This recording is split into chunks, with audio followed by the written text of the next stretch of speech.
Assalamualaikum warahmatullahi wabarakatuh. Spiritualisme dan kebutuhan jiwa manusia serta kaitannya dengan kecerdasan manusia. Makalah presentasi kelompok 4 yang disusun oleh 1. Yeni Indri Anggraini, 2. Anita Rahayu, 3. Tati Nurul Rohmah. Pengertian spiritual.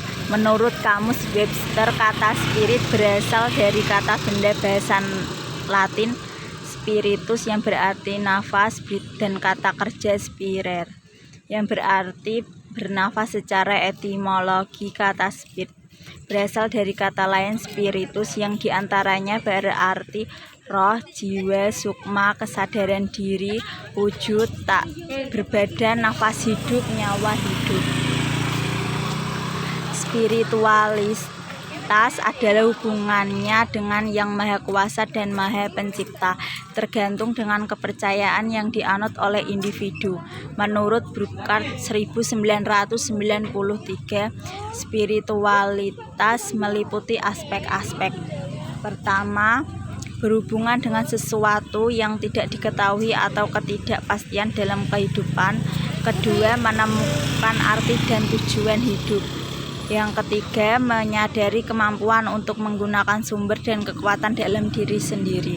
Yang keempat, mempunyai perasaan keterikatan dengan diri sendiri dan dengan Yang Maha.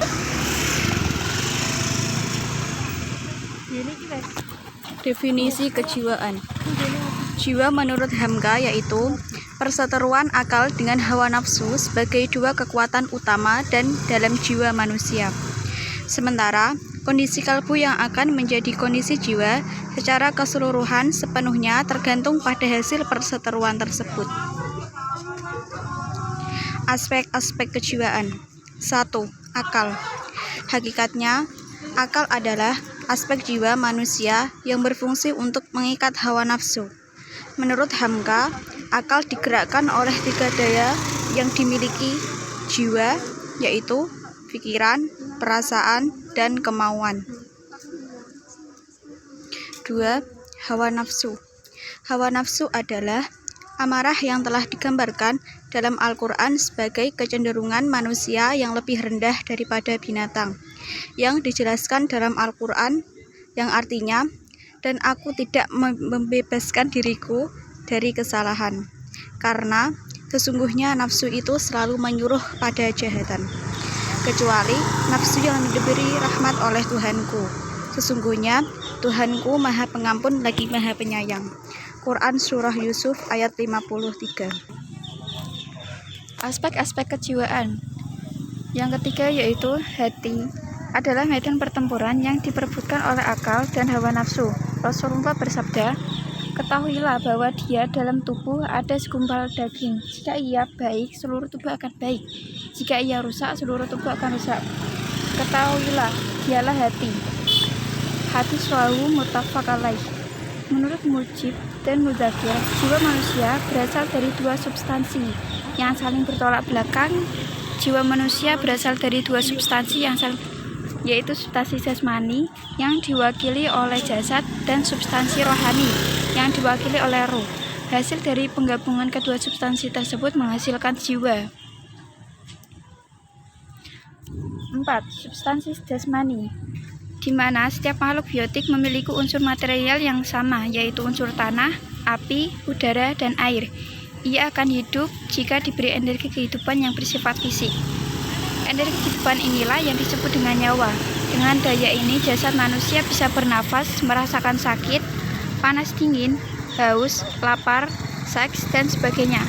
Ruh bersifat substansi yang hanya dimiliki manusia, sedangkan nyawa merupakan sesuatu yang baru yang juga dimiliki hewan. 5. Substansi rohani. Ruh merupakan substansi psikis manusia yang menjadi esensi kehidupan. Ruh menjadi pembeda antara esensi manusia dengan esensi makhluk lain. Ruh dapat keluar masuk ke dalam tubuh manusia. Ruh hidup sebelum tubuh manusia ada. Kematian tubuh bukan berarti kematian ruh. Ruh masuk ke dalam tubuh manusia ketika tubuh tersebut sudah siap menerimanya. Substansi nafsani.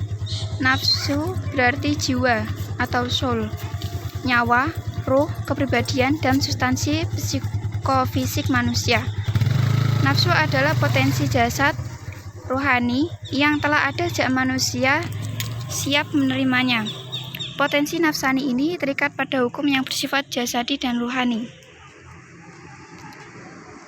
Kaitan antara naluri dengan substansi jasad dan ruh dibagi menjadi 3 bagian, yaitu 1. Kolbu, 2. Akal, dan 3. Nafsu.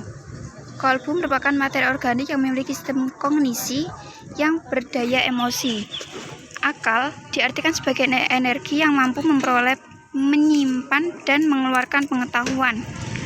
Dan nafsu, prinsip kerja nafsu mengikuti prinsip kenikmatan dan berusaha mengumbar hasrat-hasratnya. Yang ketiga yaitu prinsip kerja nafsu. Nafsu adalah musuh bebuyutan dalam jiwa manusia. Berikut gambaran dari sifat-sifat nafsu, antara lain: 1. Bersifat bebas dan egosentris, yang ingin bebas dan merdeka dalam semua perkara. 2. Hanya memikirkan kesenangan semata, tanpa mempertimbangkan akibat perbuatannya di masa depan. 3. Tidak pernah menyesal atas kesalahan yang dilakukannya. 4. Bersumber dari syaitan. Sekian dari kelompok kami. Mohon maaf apabila terdapat kesalahan. Wassalamualaikum warahmatullahi wabarakatuh.